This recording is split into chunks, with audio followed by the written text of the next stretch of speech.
Bueno, vamos a iniciar con la charla.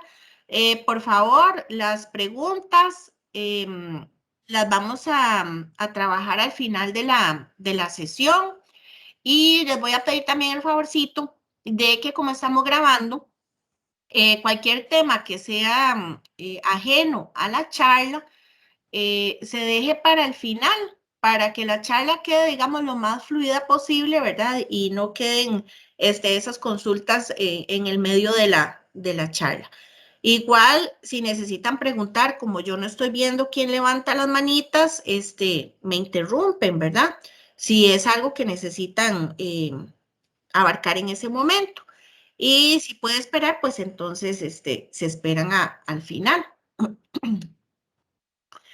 Entonces, bueno, el tema que nos ocupa hoy es ver básicamente herramientas que nos permitan hacer análisis de causa raíz. Entonces, para el día de hoy vamos a tener varios objetivos. El primero es conocer distintas técnicas para poder resolver de forma definitiva los incumplimientos que se encuentren. Vamos a hacer una práctica aplicando estas técnicas que vimos en la charla de hoy y después vamos a pretender que con base a lo que veamos en la charla de hoy, ustedes apliquen estos conocimientos en los planes de acción que nos van a presentar para mejorar la calidad de ese análisis que ustedes hacen.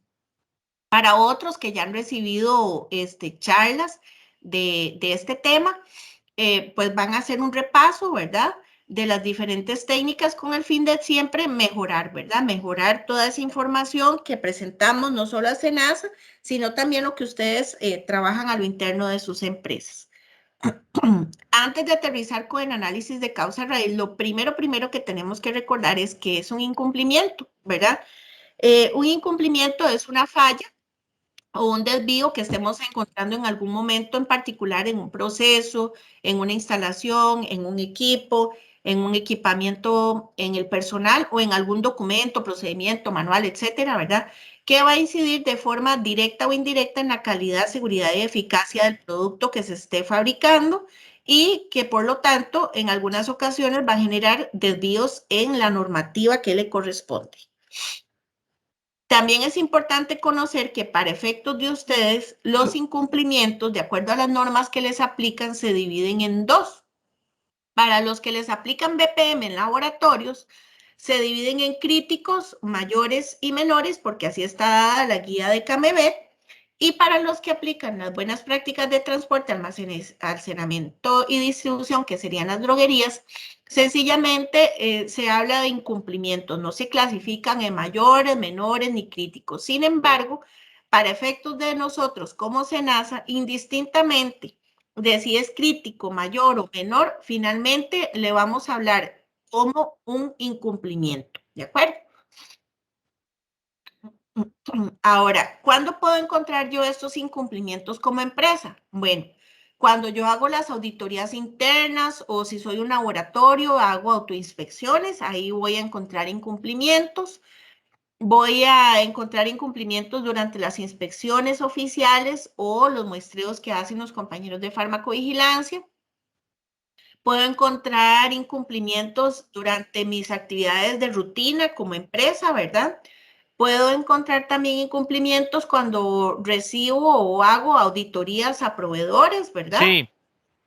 Hola. Ok. Si no tienen preguntitas, me desactivan los micrófonos, por favor. Y la otra forma de encontrar un incumplimiento es mediante quejas o reclamos de los clientes o incluso cuando hay empresas que aplican algún tipo de encuestas, ¿verdad? Nos van a arrojar este tipo de información. Ok, ¿cómo atender un incumplimiento? Los incumplimientos para poder darle un abordaje sistémico, ¿verdad? Y que realmente sea útil para la empresa, tengo que entender que está compuesto de tres aristas. Una es la corrección, que es el tratamiento inmediato de ese incumplimiento, la acción correctiva que ya me va a eliminar ese incumplimiento y la medida preventiva que yo utilizo para, como dice la palabra, para prevenir que me vuelva a ocurrir tanto donde lo encontré o en lugares diferentes, ¿verdad? En la organización. Por ejemplo, si lo encontré el desvío en un departamento, ¿cómo hago para prevenir para que no se dé en otro departamento? Entonces aquí vamos a ver un ejemplo bastante cotidiano de esto que acabamos de ver, de cómo aplicar el término de corrección, acción correctiva y medida preventiva. Entonces, cuando yo tengo una gotera en la casa, ¿verdad? Una solución inmediata que yo le pongo a ese problema, o sea, la corrección, es ponerle el famoso trapo ahí, ¿verdad? En la salida del grifo. Otra corrección que le podría poner, si es que no quiero desperdiciar esa agua, es poner una olla o un balde donde esa agua que está goteando ahí periódicamente caiga y no se desperdicie para yo después poderlo reutilizar en otra cosa en la casa, ¿verdad? La acción correctiva sería que yo llame al fontanero y le pida que venga por favor y me revise esa pieza y me la cambie, ¿verdad? Y la medida preventiva sería donde yo me programo con mi presupuesto familiar y digo, bueno, una vez al año voy a pedirle al fontanero que venga y me revise esa tubería, pero además me revise la del lavatorio, la de la pila y la que tengo en el exterior para lavar el carro, ¿verdad? Entonces, no sé si se logra quedar claramente explicado cuál es la diferencia entre cada uno de los términos porque este lo vamos a seguir, digamos, utilizando en el resto de la charla. Entonces, bueno, ¿qué vamos a ver hoy? Hay muchas técnicas de análisis de causa raíz. Hoy vamos solo a ver tres que son las más usadas. De estas tres que son las más usadas, también se pueden utilizar, ¿cómo se llaman? Híbridos, ¿verdad? Donde yo puedo mezclar una técnica con la otra, dependiendo de qué es lo que ande buscando, ¿verdad? Igual tengo que pensar que hay técnicas que usualmente nos gustan más, ¿verdad? No son más fáciles de aplicar y por tanto es la que tendemos a utilizar de forma normada, por así decirlo, en la empresa, porque es como la más amigable con la dinámica de la empresa. Entonces, bueno, antes de entrar con la carnita, es importante que entendamos que para aplicar cualquiera de esas técnicas, que de las tres que vamos a ver o cualquiera de las otras que existan, tenemos que aplicar varios conceptos en común. Primero, que son colaborativas. ¿Eso qué significa? Que no se resuelve un análisis de causa raíz, una persona sentada en un escritorio viendo a ver cómo va a resolver el incumplimiento. Así no es la mejor forma de atender un incumplimiento ni de aplicar una de estas técnicas. Entonces, el trabajo en equipo, ¿verdad? O esa colaboración es fundamental y sobre todo lo más importante es incluir a todas las personas que estén vinculadas con ese incumplimiento. Entonces, ya teniendo claro de que son técnicas para trabajar en equipo, ¿verdad? Tengo que tener presente que hay 4 reglas que no puedo olvidar. La primera es que cuando yo busco un análisis de causa raíz, no estoy buscando justificaciones, ¿verdad? No estoy excusándome porque no es un ataque personal y eso tiene que quedar muy claro. Un incumplimiento no es un ataque a Mónica Sandí porque se equivocó, no.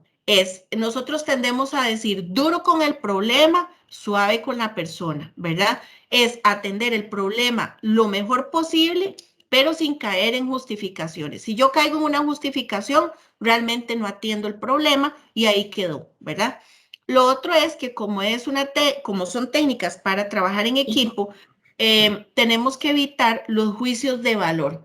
¿Qué significa eso? El estarnos burlando o minimizando las ideas o los aportes de alguien. No, todas las ideas, todos los comentarios, todas las posibles palabras que salgan de una persona son válidas y nadie tiene el derecho en una de estas técnicas de burlarse o desmerecer el criterio de otra persona, ¿verdad? Luego, que ahora con el tema del COVID, ¿verdad? Pudiera malinterpretarse de que como son colaborativas, yo no las puedo hacer porque requiero reunirme y por el tema de aforo y por el tema de distanciamiento, pues no, ¿verdad? Entonces aquí quiero que rompamos paradigmas de que estas técnicas se pueden aplicar virtuales o presenciales. Para hacerlas virtuales nada más requiere, digamos, de toda una organización y una logística diferenciada, ¿verdad? Pero eso no implica que no se pueda hacer de forma colaborativa. Y lo otro que queremos trabajar es el tema del tiempo, de que un análisis de causa raíz no se hace en 10 minutos porque solo tenemos ese espacio en la agenda con la junta directiva o con el personal de la empresa, ¿verdad? No, se requiere tiempo, se requiere concentración y se requiere que las personas estén en ese momento enfocadas en atender ese incumplimiento detectado. ¿Por qué lo llamamos causa raíz? Bueno, porque estamos llegando a lo más profundo, profundo, para encontrar precisamente todas las posibles causas que me pudieron haber generado ese incumplimiento. Entonces, aquí es importante que entre más causas yo logre identificar, más acciones voy a tomar y entonces voy a tener mis procesos más estables. Y entonces la mejora continua, si recuerdan de la charla que habíamos visto de gestión documental, va a tener menos interrupciones porque voy a estar trabajando de forma fluida, ¿verdad? Entonces es importante que los incumplimientos dejemos de verlos como algo malo dentro de la organización, sino que empecemos, que los dejemos, digamos, de satanizar y empecemos a verlos como un valor agregado. O sea, realmente me está dando insumos para que mi flujo de mejora continua trabaje sin interrupciones. Y eso es lo que estoy buscando al trabajar con una de estas técnicas de análisis de causa raíz. Ahora, antes de hacer el análisis de causa raíz, muy importante, y aquí necesito que anoten porque lo van a ocupar para efectos del taller que vamos a hacer ahora, es que tenemos que identificar cuál es el problema o el incumplimiento que me están detectando, ¿verdad? Una vez que está descrito ese problema, ¿verdad? Entonces yo voy a decir, bueno, se vio afectado con ese problema? Y cuando digo quién, no es Mónica, ni Juan, ni Pedro, es quién es la empresa o el consumidor o un país sociocomercial o el departamento en particular de la empresa, ¿verdad? ¿Cuándo y dónde ocurrió el evento, ¿verdad? ¿En qué departamento? ¿Cuándo? En una inspección oficial, en una inspección de un país sociocomercial, en una inspección de un proveedor, ¿verdad? Hay que identificar eso. ¿Y con qué frecuencia estamos encontrando ese incumplimiento? Porque cuando nosotros trabajamos, y me voy a devolver un momentito, cuando nosotros trabajamos únicamente en la corrección, vamos a evidenciar cómo vamos a encontrar que el problema va a estar presentándose de forma reiterada, ¿verdad? O sea, es muy probable que ese incumplimiento sea recurrente. Así. Okay. Y lo más importante, una vez que yo hago el análisis de ese problema, es medir la magnitud del impacto. ¿Qué significa esa magnitud del impacto? Bueno, el riesgo, ¿verdad? Para nosotros como médicos veterinarios el tema del riesgo no es ajeno, ¿verdad? Entonces, una vez que yo mido ese problema, ahora sí, tengo que medir el impacto de ese incumplimiento o de ese problema.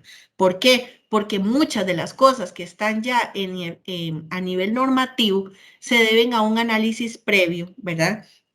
De precisamente identificar eh, si el riesgo es alto, medio o bajo y qué tanto afecta mis tres componentes, salud pública, salud animal, medio ambiente y en el caso de ustedes le agregaría calidad, seguridad y eficacia, ¿verdad? Entonces esos son los parámetros que ustedes podrían considerar para medir la magnitud del impacto.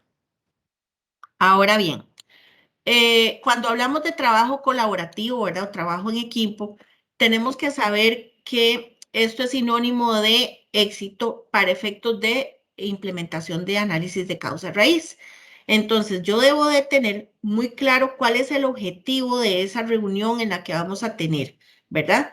Y tengo que establecer un líder. Entonces, ahora para el trabajo en equipo que vamos a hacer, tienen que nombrar a una persona líder que vaya a organizarlos a ustedes para poder hacer el ejercicio de forma fluida, ¿verdad? También tiene que hacerse el reconocimiento de roles. ¿En qué sentido? Bueno, que si le estamos dando a una persona el papel de liderazgo, tenemos que respetar a esa persona cuando nos da instrucciones, cuando nos da tiempos, cuando nos marca la pauta de que nos estamos saliendo del camino, porque aunque en ese momento tal vez esa persona no sea en la organización nuestra jefa, ¿verdad? O no tenga un rol de autoridad sobre nosotros en mi cargo, en ese momento, en ese instante, en ese análisis, va a fungir como la persona líder que me va a organizar y me va a centrar en atender el problema. Tengo que estar motivado, ¿verdad? No se vale que cuando me encuentren un incumplimiento y me llaman a la reunión, yo esté ahí, que qué pereza, porque fui yo la que metió las patas, ¿verdad? Porque estoy desvirtuando el propósito de la actividad. Como dijimos antes, no estamos buscando culpables, sino que estamos buscando cómo atender un problema. Entonces, eso también depende de qué tan eficiente, ¿verdad? Sea la reunión, que sea una reunión provechosa, ¿verdad? No donde la gente llegue y diga, es que llegamos a hablar y no se aterrizó en nada, ¿verdad? Es precisamente llegar a un momento en el que la gente esté más bien ansiosa o deseosa o tengan ganas de participar en estos espacios porque saben que los problemas que se identifiquen o los incumplimientos finalmente van a tener una resolución final, ¿verdad? Y como les dije al inicio, ¿verdad? Atacar el problema y no a la persona, porque estamos reportando incumplimientos que hoy se me pueden dar a mí y mañana a Juan y el otro día a Pedro, ¿verdad? Entonces, nadie está exento de no generar un incumplimiento y aquí, por tanto, lo que hay que atender es ese tema de fondo, ¿verdad? Ok, ahora también es importante que tengamos claros tres conceptos. Para efectos de implementación de un plan de acción, buscamos los términos de eficacia, eficiencia y efectividad, ¿verdad? Entonces, nosotros de una forma, digamos, bastante didáctica, definimos que la eficacia es cuando se obtiene el efecto esperado, o sea, se corrige el incumplimiento y se logró el objetivo, ¿verdad? O sea, volví a la operatividad en cumplimiento. La eficiencia es cuando es incumplimiento, yo lo corrijo, pero con el mínimo de recursos posibles. Y cuando yo logro la efectividad, que realmente es lo que andamos buscando, es cuando yo logro un equilibrio entre la eficacia y la eficiencia. O sea, yo soy efectiva si soy eficaz y soy eficiente. Siguiente. ¿Para qué queremos nosotros llegar a ese equilibrio? Bueno, porque ustedes, bueno, no ustedes, yo esperaría que los veterinarios no tengan ese interés comercial, sino que tengan un interés sanitario, pero digamos que las empresas que ustedes representan tienen un interés comercial lógico, ¿verdad? Nadie va a crear un negocio si no le va a generar pues, sus réditos económicos y financieros, ¿verdad? Pero también tiene que haber una contraparte de interés sanitario, que ahí es donde fungimos nosotros como médicos veterinarios ese papel. Y tenemos que llegar a ese equilibrio. ¿Cómo yo puedo ser efectiva para atender un incumplimiento, manteniendo acorde el interés comercial de la empresa y el interés sanitario que a mí como profesional en ciencias de la salud me interesa mantener? ¿Ok? Cuando yo aplico una técnica de análisis de causa raíz, yo voy a tener beneficios comerciales y voy a tener beneficios sanitarios. Y aquí es donde queremos venderles a ustedes la idea de cómo trabajar así, ¿verdad? O sea, dejar de trabajar con medidas apaga incendios y empezar a trabajar con estas técnicas que realmente les van a generar a ustedes un ahorro de tiempo y dinero, ¿verdad? Porque van a tener que reducirse al fin y al cabo los reprocesos o retrabajos, van a tener menos desperdicios, van a poder prevenir problemas o incumplimientos en otras áreas cuando hacemos ese análisis de causa y llegamos a las medidas preventivas. Vamos a mejorar la comunicación en la empresa, a mejorar el desempeño de la operatividad, la percepción del cliente final sobre la empresa, ¿verdad? Digamos, yo pongo una queja sobre un producto, sobre una reacción adversa y cómo se activan los canales de comunicación en la empresa hasta que al final al cliente le llega una resolución que a él lo haga sentirse satisfecho, ¿verdad? Abarata obviamente la producción y mejora, ¿verdad?, la cartera de proveedores y clientes porque les permite a ustedes ir haciendo selección de quién se va ajustando a estas formas de trabajo de ustedes y quién no. Si al fin y al cabo todos los que trabajan en la cadena trabajan en la misma sintonía, es un ganar-ganar, ¿verdad? Es una ganancia acumulada de los diferentes enlaces en la cadena. Y los sanitarios, es que obviamente vamos a estar evitando incumplimientos, vamos a estar evitando órdenes sanitarias, ¿verdad? Que las más feas, digamos, son las de decomiso, la destrucción o cierre del establecimiento o suspensión del CBO. Evitamos procesos administrativos en el TEPAS. No sé si ustedes conocen qué es el TEPAS, pero para efectos de SENASA, nosotros tenemos un tribunal que funciona como un juzgado, por así decirlo, que son sobre acciones administrativas, en donde se le imponen multas al administrado cuando se encuentra que hay reincidencia sobre los incumplimientos que reporta la autoridad competente, ¿verdad? Entonces, si nosotros vamos a una inspección y encontramos un incumplimiento y a los meses vamos y encontramos el mismo y a los meses vamos y encontramos el mismo, ese caso se va a elevar a ese tribunal y ustedes van a tener que dar frente a procesos administrativos engorrosos que van a generar multas, ¿verdad? Aparte de eso, ¿verdad? Aplicando estas técnicas evitamos, digamos, sí, de forma indirecta, eh, no afectar la salud pública, animal ni el medio ambiente y nos permite mantenernos siempre competitivos, ¿verdad? Desde el punto de vista de poder acceder a nuevos mercados internacionales y sobre todo aquellos que son más exigentes, como en el caso, por ejemplo, de la Unión Europea. Entonces, ahora sí, ya entrando en materia como tal, la primer técnica que vamos a ver que para mi concepto, desde el punto de vista de lo que yo he tenido que aplicar, es una de las técnicas más amigables que hay y no requiere, digamos, de mayor preparación del equipo para poder aplicarla. Entonces, la lluvia de ideas, como les dije al inicio, podemos aplicarla solita o podemos aplicarlas con otras técnicas que me van a permitir pasar el dato de nivel cualitativo a un nivel más cuantitativo, ¿verdad? Y para eso, en algunas ocasiones, yo puedo aplicar de forma combinada la lluvia de ideas con el grupo nominal. Ahorita vamos a ver en qué consiste ese grupo nominal.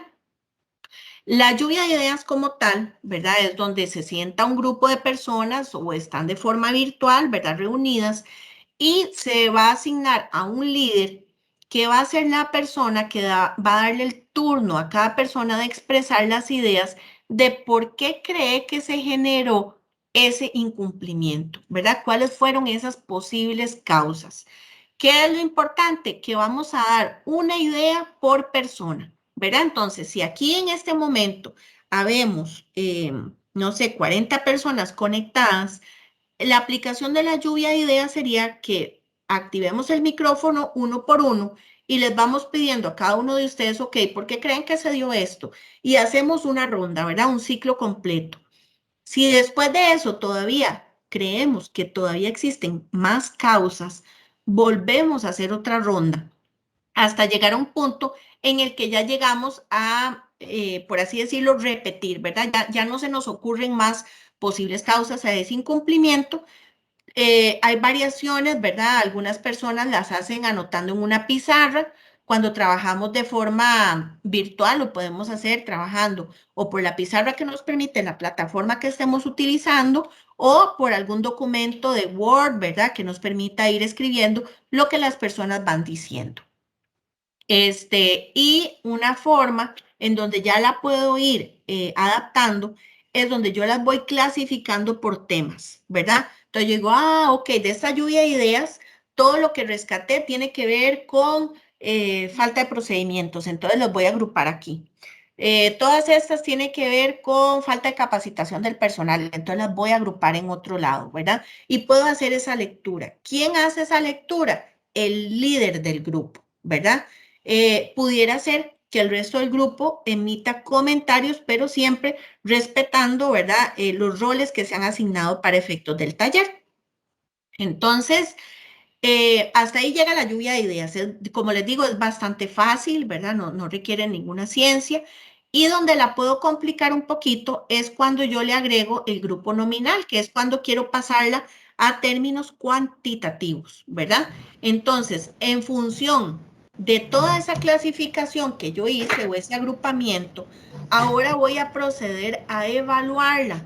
Entonces, le voy a decir a cada uno de los participantes que de acuerdo a la prioridad, al riesgo, a la importancia o relevancia que ellos le vean a ese incumplimiento, van a votar, ¿verdad? Entonces, aquel que tenga la puntuación, depende cómo acomode la escala, ¿verdad? El que tenga la puntuación más alta, ¿verdad? Va a ser el que va a requerir de mayor prioridad y va a ser sobre el cual yo voy a dirigir el esfuerzo y la energía, porque ese me va a resolver, de acuerdo a lo que hemos estado viendo, las mayores cantidades, digamos, de causas de ese incumplimiento. Por ahí se conectó a alguien. No sé si puedes silenciar el micrófono, porfa. Y bueno, finalmente, a partir de lo que se obtiene de esta puntuación es donde yo voy a establecer las acciones, tanto principales. ¿Cuáles serían las principales? De pues la acción que tenga la mayor votación, ¿verdad? Y de secundarias, pues todas aquellas que quedaron con una puntuación menor a la que, digamos, ganó. Entonces, para efectos de el ejercicio, para hacer esa aplicación de la puntuación en el análisis de causa, cuando aplicamos el grupo nominal, es que las causas yo las voy a enumerar primero acá, ¿verdad? Entonces voy a... Ay, permítame un momentito que se me apagó el mouse. Ok. Ahí ven el mouse donde yo estoy señalando. Sí, ¿verdad? Sí, sí se ve. Sí Sí, se ve. doctora. Pensé que estaban dormidos ya. No. Entonces, bueno, en la descripción, ¿verdad? Yo coloco las diferentes causas que encontramos, ¿verdad? A nivel de grupo, ¿verdad? Que ya están agrupadas como por tema.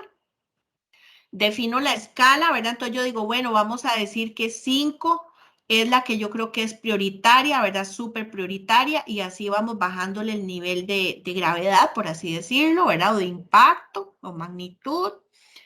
Y después vamos a proceder a colocar las causas aquí, y cada uno de los participantes, que aquí se puede extender n cantidad de columnas, van a ir colocando los puntitos. Entonces, usualmente se usan estos stickers, ¿verdad? Cuando se hacen en físico, que tienen forma de bolita, ¿verdad? Y se usan de colores. Entonces se compran de varios colores, y al final lo que hace el líder es contar la que tiene más bolitas rojas, ¿verdad? Por ejemplo. Si no se puede hacer así, pues se contabiliza con una escala de 1 a 5, y al final lo que se hace es sumar la votación de todos los participantes y ver cuál es la que tuvo mayor votación. Entonces aquí, no sé, por ejemplo, la doctora Valeria, si me puede decir en este caso, que active el micrófono, cuál sería la causa que va a requerir para efectos de este ejemplo la mayor atención. Buenos días. La causa de Eva. Exacto, la causa de. Y la doctora Andrea Esquivel, ¿qué podríamos hacer con la causa A?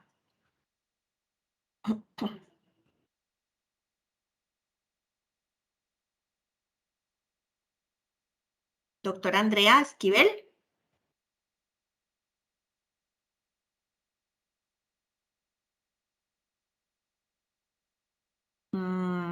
Bueno, tal vez ahí entonces, ¿quién más anda? El doctor Acosta. Sería relegar esa causa, porque vamos a dar la importancia, según la explicación, a la D, en escala de 5, Ajá. y que es la más prioritaria. La menos prioritaria sería la A, que sería en escala de 1. La A sería la segunda más importante, por así decirlo, porque vamos en Ok. orden decreciente, ¿verdad? Entonces, para efectos del ejercicio, por ejemplo, la Sería la C, 4. la C sería la que requiere menor energía, ¿verdad? O sea, la que le voy a aplicar algún análisis ahí o algunas acciones, pero no va a ser la que me va a solucionar el problema de fondo. Eso no Entonces la significa A que sería tenga la que 4. dejarla tirada. ¿Ah? La A sería una 4, Como una 4. porque clasificamos la D, como dijo la colega ahorita, en escala de 5, o sea, la más de prioridad. Ajá. Y si la A es la que sigue, tendríamos que poner la escala de 4. No, o sea, la escala es para efectos de la votación, Doc. Ok. ¿Verdad? Para efectos de darle una puntuación, pero ya cuando cada uno de los votantes le dio la puntuación, lo que hago es trabajar el número bruto cerrado, ¿verdad? Perfecto. Entonces, si yo veo las votaciones, ¿verdad? La mayor cantidad de votaciones de importancia estuvo sobre la D y la A, ¿verdad? Y ahí es donde yo tengo que concentrar las acciones que voy a ejecutar. Eso no significa que no tenga que aplicar acciones para la B y para la C. Si tengo que aplicar, si amerita, ¿verdad? Pero probablemente por una ley que existe, digamos, a nivel de sistemas, que se llama la ley de Pareto, significa que estas probablemente no me van a incidir mucho y que si yo trabajo estas dos, me van a arreglar el 80% del incumplimiento, ¿verdad? 81. Entonces, bueno, esa está fácil, ¿verdad? Y esa es una forma, digamos, de clasificarlas para grupo nominal, ¿verdad? Mónica, Señora, ahí Priscila levantó la mano. dígame, Sí. doña Priscila Taylor, Molina Taylor, Hola, doctora, ¿cómo está? pura vida. Doctora, tengo una pregunta. ¿En qué se basa? ¿Sería opinión personal para decir si es 4, si es 3? Es decir, ¿en qué términos se basa la puntuación, digamos? Ustedes la definen en la escala, ¿verdad? Yo les estoy poniendo de ejemplo la escala de 1 a 5, ¿verdad? Pudiera ser que ustedes definan una escala de 1 a 3. Entonces ustedes digan, bueno, la escala de 1 a 3 es el 3 muy importante, el 2 importante y el 1 nada importante, ¿verdad? Entonces, cuando yo voy a ir a hacer la votación, ahí sí, a título personal, ¿verdad? Con mi criterio de experto, ¿verdad? Yo digo, bueno, para mí esta causa es muy importante y le voy a dar un 3. Y por eso es que al inicio dijimos que no hay que emitir juicios de valor, porque a veces pasa, y lástima que no lo podemos hacer vivencial, pero cuando pase esto de la pandemia ya nos podamos reunir, lo vamos a hacer. Cuando hacemos el taller, pasa, ¿verdad?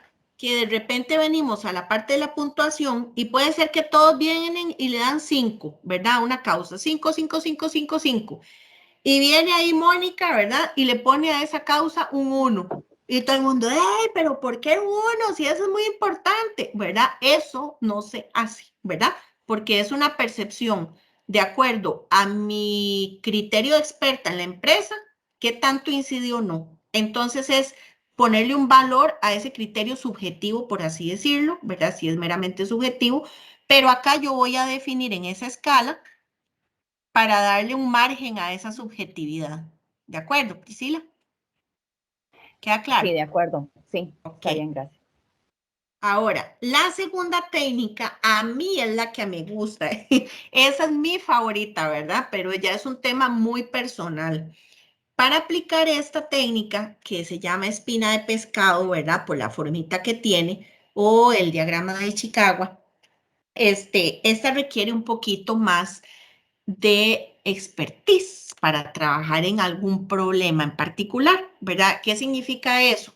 Que bueno, si yo nunca he trabajado en un laboratorio o en una droguería, no aconsejo que esta sea la primera forma de trabajar porque no voy a poder realmente aportar, ¿verdad? Pero si ya yo soy experta, ya tengo tiempo de estar ahí, ya eché colmillillo, ¿verdad? Entonces ya puedo profundizar un poquito con una técnica un poco más exigente. ¿Verdad? Entonces esta técnica, si aquí ustedes logran ver en el dibujito, todo lo que esté aquí debajo de este primer cuadro que dice causa, ¿verdad? Todos estos son las causas que yo voy a identificar de un problema. Y el problema es el efecto, o sea, todo lo que pase aquí me generó este problema. Por eso es que lleva esa flecha, ¿verdad? Lineal hacia la derecha. Ahora, cada una de estas causas está subdividida en subcausas, por así decirlo, ¿verdad? Perdón, y cada una de estas causas que va a tener estas subcausas acá también va a tener un tema de clasificación. ¿Para qué es este tema de clasificación? Para que yo no me pierda y no me dispare dando ideas donde no sé dónde clasificarlas. O sea, ya previamente esta herramienta me ayudó a hacer esa clasificación que hablamos en la clasificación anterior, ¿verdad? Como les dije antes, como cuando uno ya maneja estas técnicas, uno puede hacer híbridos, ¿verdad? De las técnicas. Entonces, eventualmente yo podría venir y decirme, bueno, para la lluvia de ideas, para yo no hacer esta clasificación, ¿verdad? Y partirme la cabeza, voy a predeterminar y utilizar estas clasificaciones que ya de por sí me ofrece la espina de pescado, ¿verdad? Pero esas son opciones que ustedes pueden ir, digamos, implementando una vez ya manejen la técnica, ¿verdad? Entonces, bueno, esta se divide en 6. Usualmente estas 6 vienen a englobar la generalidad de la operatividad de cualquier problema, ¿verdad? Sin embargo, esto no significa que no se puedan agregar o sustituir, ¿verdad? Por ejemplo, hay una que hablan de presupuesto, ¿verdad? Entonces, a veces sustituyen una que tal vez no tiene mucho que ver por otro de las causas, digamos, de los títulos de las causas. Y esta técnica puede ser tan complicada tanto como yo quiera, ¿verdad? Porque acá yo voy a poner todas esas subcausas que están relacionadas con el recurso humano, ¿verdad? Por ejemplo, falta de capacitación, falta de entrenamiento, falta de habilidades para hacer una tarea, ¿verdad? Y aparte de eso, yo puedo ir disgregando esas causas que voy encontrando acá con otras subcausas. O sea, se me puede ir haciendo una cascada cada vez más fina, ¿verdad? Hasta que llegue a la raíz de la raíz de la raíz, ¿verdad? Entonces, esta técnica, a mí personalmente, como les digo, me gusta mucho, ¿verdad? Pero sí requiere ya un poquito más de conocimiento del tema que se va a tratar, del problema. Entonces, bueno, las clasificaciones, como les dije, el recurso humano tiene que ver con todo lo que tiene que ver con las personas directamente, ¿verdad? El equipamiento tiene que ver con lo que ustedes utilicen en las empresas, en la droguería. Hay algunas que, por ejemplo, utilizan los camiones, los carritos estos de carga. En otros utilizan, ¿verdad? Los data loggers o los termográmetros, ¿verdad? Todo eso clasifica acá, ¿verdad? En el equipo. En el medio ambiente, por ejemplo, en el caso de ustedes, incide mucho con el tema de la temperatura, la humedad, la luminosidad, ¿verdad? Todas esas cosas encajan acá. Materiales es cuando yo requiero, digamos, utilizar, por ejemplo, la materia prima o todos los insumos que voy a utilizar para sacar, digamos, el producto, las cajas, materiales de empaque, ¿verdad? En la parte del método aplica todo lo que son procedimientos, normativas, documentos que estén escritos, ¿verdad? Formas de hacer algo. Y la medida es cuando yo tengo un parámetro, por ejemplo, en el caso de ustedes ya hay parámetros normativos de productos, digamos, de biológicos que tienen que mantenerse entre 2 y 8, pero entonces esas mediciones tienen que estar acá, así como la temperatura y la humedad que están ya establecidas en la guía de CAMEVET que se está aplicando, ¿verdad? Doctora. Aló, Dime, doctora Doc, Sandy. dime. Gracias. De acuerdo a esta espina de pescado y al archivo que nos mandó hoy en la mañana, no implica ningún orden, es decir, que tengamos recursos humanos, equipo y medio ambiente arriba, porque en el que nos mandó pues está arriba materiales y abajo no afecta en No, porque al final ustedes lo que importa es el contenido de lo que van a poner ahí, ¿verdad? Perfecto. Al fin y al cabo, para rellenar ese cuadrito, van a ser muy similar de una lluvia de ideas, ¿verdad? Perfecto. Y van a empezar con esas posibles causas. Entonces, yo se los puse ahí porque me era más difícil estarles dibujando el pescadito. Claro. Y aparte de eso, porque el pescado es poco funcional a la hora de escribir, ¿verdad? Es más fácil hacerlo en cuadrito. Entonces, ahí no importa el orden, lo importante es el contenido aquí. Gracias. ¿Ok? Entonces, bueno, ahí les estoy poniendo un ejemplo, ¿verdad? Más o menos de cómo está el cuadro, nada más que igual en el cuadro se los dividí en 3 y 3 para efectos, digamos, de espacio. Pero entonces yo puedo trabajar la espina de pescado así, ¿verdad? Donde están los puntos suspensivos, voy colocando las diferentes causas de acuerdo al tema que estoy analizando.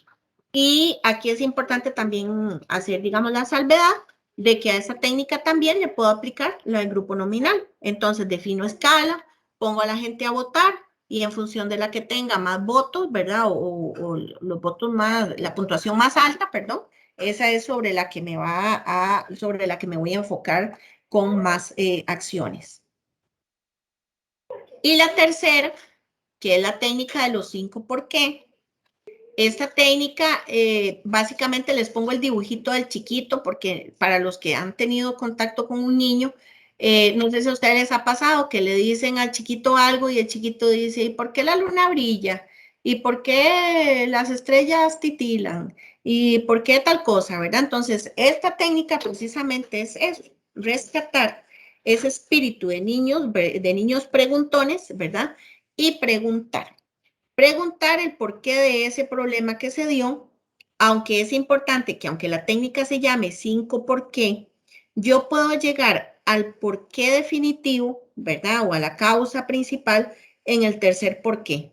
Eso no quiero, digamos, que piensen que porque se llama 5, necesariamente hay que llegar al quinto nivel. Lo otro es que cada nivel que yo voy haciendo del por qué se supone que me está ubicando cada vez más cerca de la causa raíz del problema. Sin embargo, esta técnica tiene un pequeño inconveniente y es que le afecta un parámetro de subjetividad porque dependiendo de cómo yo responda a la pregunta, me puede llevar a una ruta de trabajo diferente a la que debimos de haber llegado, ¿verdad? Entonces, depende de lo que pregunte y depende de cómo responda, pudiera ser que yo me desvíe y me vaya por una causa que realmente no me vaya a generar un valor agregado, ¿verdad? Entonces, es una técnica que requiere que tengamos mucho cuidado. Y que esta técnica no siempre requiere un trabajo colaborativo como tal, ¿verdad? Sino que yo lo puedo hacer solita ahí en la oficina. Y lo único es que la persona que lo va a aplicar tiene que tener pues su criterio experto, ¿verdad? Para poder llegar a las respuestas. Pero en lo personal no es una técnica que yo recomiende, ¿verdad? Sin embargo, es una técnica que a algunas personas les resulta fácil y amigable, ¿verdad? Porque precisamente lo único que hay que hacer es preguntarse ¿por qué? ¿Verdad? Entonces aquí tenemos un ejemplo. En una empresa se detectó que hay una disminución de las ventas, ¿verdad? Entonces, la primera pregunta que me hago es, ¿por qué disminuyeron las ventas? Entonces, yo respondo, porque los vendedores no llegaron a las metas. Entonces, mi segunda pregunta es, ¿por qué los vendedores no llegaron a la meta? Y la respuesta es, porque no tienen tiempo para concentrarse en las ventas. Entonces, yo pregunto, ¿y por qué no se concentran en las ventas? Y me dicen, porque están haciendo otras tareas que no son propias del departamento. Y entonces yo respondo, ¿y por qué están haciendo eso? Bueno, porque no le han definido las funciones. Entonces ahí, a partir de ese quinto por qué, mi acción va a ser proponer un plan de funciones, ¿verdad? O definir un procedimiento de funciones del personal para que quede establecido qué le corresponde a cada quien en la empresa. Se supone que al aplicar las acciones para esa pregunta, es la que me va a solucionar el problema de disminución de ventas, ¿verdad? Entonces, como ven, es una técnica bastante sencilla, no hay que hacerle mayor cacumen, como diría mi madre, ¿verdad? Pero sí requiere de cuidadito de cómo preguntar. Y bueno, y aquí también quisiera romper otro paradigma con esta técnica, y es que no necesariamente tengo que llegar a 5, sino que también puedo seguir preguntando. ¿Verdad? Entonces puede ser tan infinita como yo quiera, ¿verdad? Entonces también hay que saber cómo llegar al momento en decidir cuándo parar, ¿verdad? Si no sigue uno pregunte y pregunte.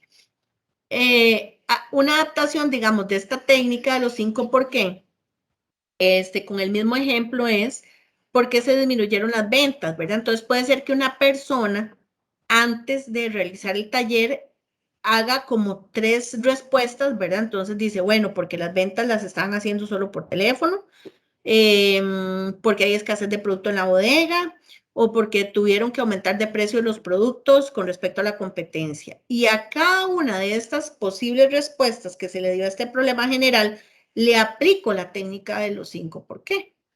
¿Verdad? Entonces, a la larga, esta me va a generar más acciones, ¿verdad? Porque estoy disgregando el problema todavía en 3 aristas, ¿verdad? Si no, la puedo trabajar únicamente con una sola variable. Igualmente, a eso no lo indiqué en la charla, pero también pueden aplicar el grupo nominal y hacer la votación y decidir cuál es la que es de mayor relevancia para ustedes. Entonces, hasta aquí llegamos con lo que es el contenido. Aquí una reflexión, ¿verdad? Ir juntos es comenzar, mantenerse juntos es progresar y trabajar juntos es triunfar. La intención de estos espacios que buscamos nosotros en el departamento de auditoría es precisamente trabajar juntos, ¿verdad? Porque a nosotros nos sirve también que ustedes estén en permanente cumplimiento. Nosotros sabemos que no hay una empresa perfecta, siempre vamos a encontrar incumplimientos, pero lo que nosotros queremos es que ustedes siempre trabajen de la mejor forma posible. De este modo, ¿verdad? Queremos dejar claro que el trabajo en equipo nos enriquece como profesionales y nos dan perspectivas que tal vez nunca hubiéramos pensado, ¿verdad? A veces en las organizaciones dejamos a la gente por fuera porque tal vez es un operario, porque tal vez es no sé, una persona en bodega o un misceláneo y tal vez no necesito incorporarlo, ¿verdad? Pero todos en la organización tienen algo que aportar y la persona que ejecuta y realiza el trabajo en donde se está encontrando el incumplimiento, sí o sí, debe estar presente cuando se aplica una técnica de análisis de causa. O sea, todos somos importantes, ¿verdad? Bueno, no sé, los que pueden activar la cámara, no sé si lo pueden activar porque dicen que cuando uno desactiva las cámaras es como estar hablando con alguien en físico con una bolsa de papel en la cabeza. Entonces, para ponerlos un poquito más informales, ¿verdad? Bueno, por aquí estoy. Para ver caritas, porque no a todos los conocemos, ¿verdad? Y algunos con mascarilla, ¿verdad? También a veces se nos complica reconocernos entre todos. Entonces, bueno, de parte del Departamento de Auditoría, realmente a nosotros nos satisface y creo que hablo por mi jefa, de verdad, de ver la participación de ustedes que siempre responden al llamado, siempre están anuentes a estar participando y siempre lo hacen de una forma proactiva, ¿verdad? La charla de la vez pasada de planes de acción yo hubiera querido que fuera un poco más dinámica, estuvieron muy calladitos, ¿verdad? Pero siento que en esta se prestó más para discutir, ¿verdad? Entonces me gustaría como apreciaciones de ustedes, de qué les ha parecido este ciclo de capacitaciones anual, en qué creen que deberíamos de mejorar, qué les pareció esta charla, ¿verdad? Para que nos den una realimentación, nosotros que estamos de este lado, ¿verdad? Y que a veces dicen que solo llegamos a poner incumplimientos, no, ¿verdad? También estamos acá para darle este tipo de herramientas a ustedes, ¿verdad? Y darles pues todos los insumos para que ustedes como regentes veterinarios puedan trabajar de la mejor forma posible. Entonces, no sé, doctora Kaylin, que fue la primera que alzó la manita. Bueno, doctora, agradecerle por la charla y también quería consultarle, digamos, esos ejercicios de análisis de causa, sí me parecen importantes, inclusive podrían hasta programarse para ir viendo la normativa, las actualizaciones de la normativa y demás en las empresas. Pero también tenía la duda, digamos, en cuanto a esos, como para poder llenar cuando se hace un plan de acción, poner los análisis de causa. Esos ejercicios a veces nos arrojan que no son una causa única, sino que a veces son varias causas las que nos llevan a un incumplimiento o un problema. Esos análisis de causa per se no hay que agregarlos en los planes de acción, sino más bien es para determinar esas causas de los incumplimientos, más bien. Exacto, para que se vaya lo más completito el plan de acción, ¿verdad? Es que a veces nos ha pasado y no es con el afán de criticar, ¿verdad? Sino es con el afán de dar, digamos, el tema de mejorar, ¿verdad? Que nos ha pasado que nos envían planes de acción, pero lo que nos están mandando son justificaciones, ¿verdad? o solo atendieron una cosa, pero se quedaron otras cosas ahí guindando, ¿verdad? Y uno dice, pero si esto no lo atienden, les va a volver a pasar, ¿verdad? Tal vez no mañana, tal vez no en 15 días, pero póngale que el otro año puede ser que volvemos a encontrar el mismo incumplimiento. Entonces, sí, no es para que ustedes los junten a nosotros, sino para que ustedes vayan mejorando la calidad de los planes de acción que nos van presentando, pero no para que nos cumplan a nosotros, sino para que les sirvan a ustedes para algo, ¿verdad? Porque la intención es que el papel sirva para algo, ¿verdad? Y uno como regente también a poder aportar a las empresas donde uno labora, poder hacerlo de una forma más dinámica, que no solo decir porque yo lo digo, porque el reglamento lo dice, sino porque lleva una función per se. Exacto. Listo. Bueno, gracias, doctora Kaylin. Doctora Costa.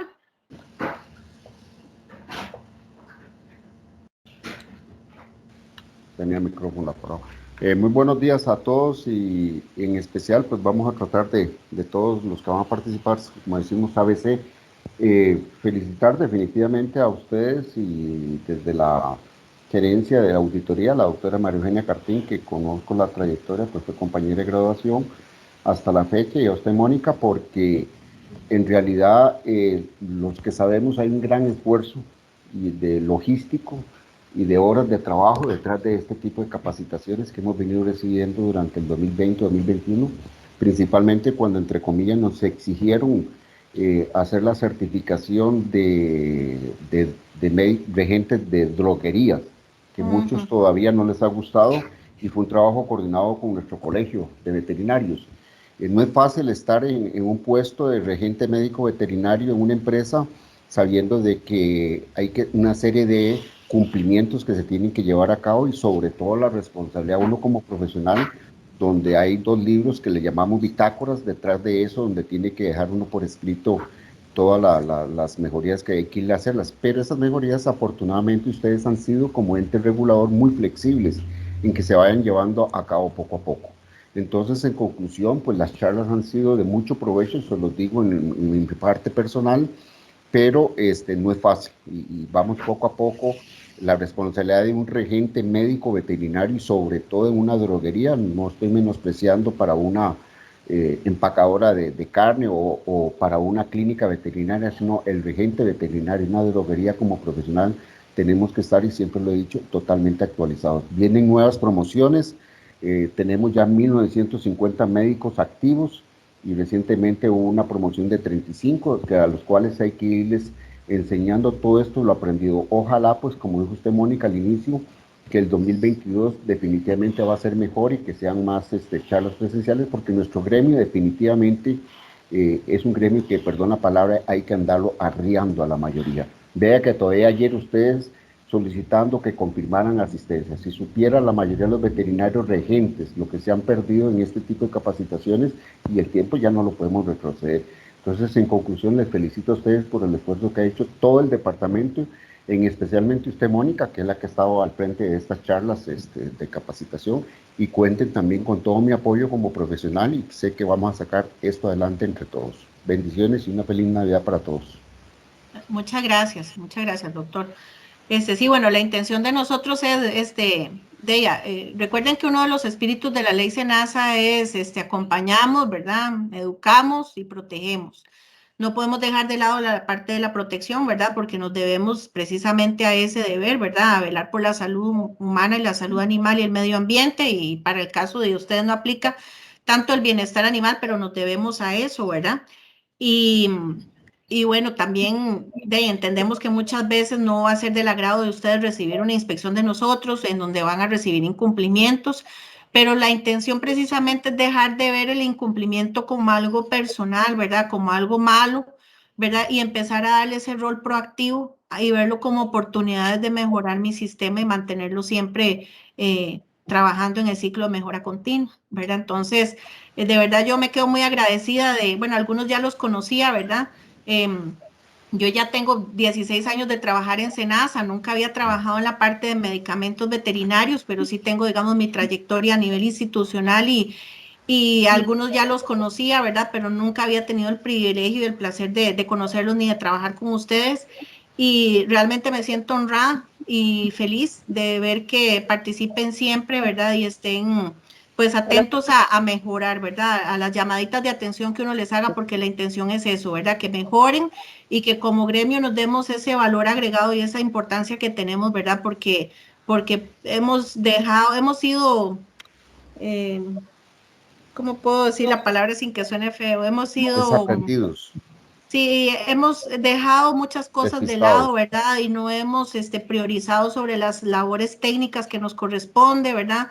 Y la verdad es que nosotros como médicos veterinarios nos debemos a la salud pública y a la salud animal, y eso no hay que dejarlo de lado nunca, ni por temas comerciales.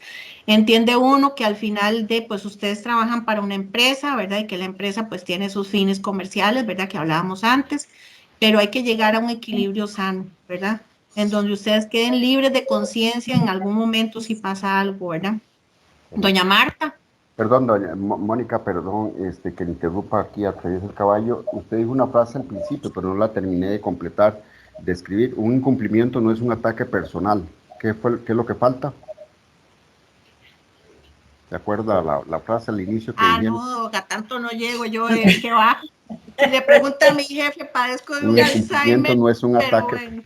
Bueno, de mejora continua, o sea, es un proceso de mejora continua, ¿verdad? Gracias. Es eso. Sí, doña Marta. Sí, doctora. Bueno, yo quería decirle muchas gracias a ustedes, ¿verdad?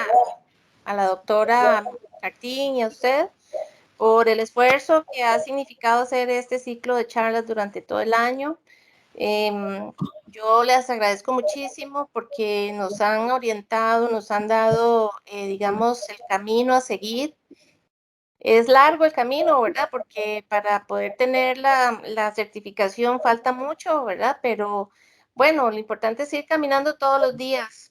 Y pues yo nada más felicitarlas, ¿verdad? Por todo el trabajo y pues estamos a la orden para lo que necesiten y pues nuestra mejor intención siempre de ir mejorando y hacer todas las cosas que lo requiere la normativa, ¿verdad?